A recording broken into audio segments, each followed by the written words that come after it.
High friends, welcome to my channel. तर आता आपण बॅकनेक बघतोय। तर वरच्या साईडला 2.25 इंच आणि खाली 10 इंच घेतले मी, मध्ये 3 इंच। आता या प्रकारे शेप द्यायचे आपल्याला।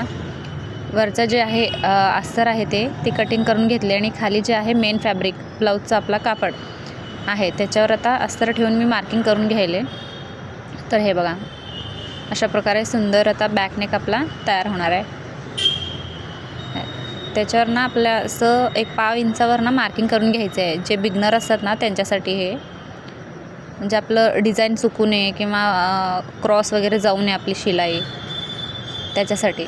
तर असं पिन पण लावून घ्या तुम्ही म्हणजे सेफ्टीसाठी, जेणेकरून आपला क्लॉथ हलू नये म्हणून।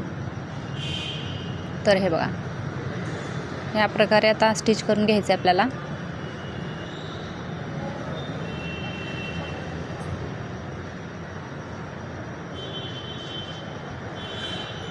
तर हे बघा, आता जे मेन फॅब्रिक आहे ब्लाऊजचा मेन, ते सरळ ठेवायचं आहे, त्याच्यावर अस्तर ठेवायचं आहे आपल्याला।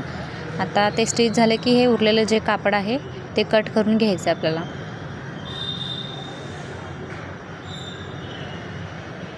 तर हे बघा, ते झालं की पिन काढून घ्यायचं। आता नॉचेस द्यायचे आहेत आपल्याला, छोटे छोटे असे कट्स द्यायचे आहेत, जेणेकरून पलटी मारल्या ना आपल्याला, मग दाबटीप मारताना आपल्याला व्यवस्थित शेप आपला दिसून येणार आहे। जर दाबटीप नाही मारलं तर डायरेक्ट पलटी मारल्यात ना, मग स्टिच करताना व्यवस्थित येणार नाही ते शेप।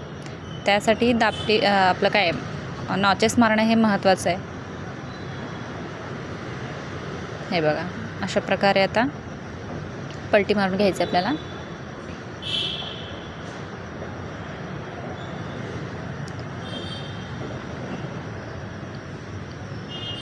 तर हे बघा, असं सुंदर डिझाईन आपलं तयार झालेलं आहे। त्याच्यावर एकदा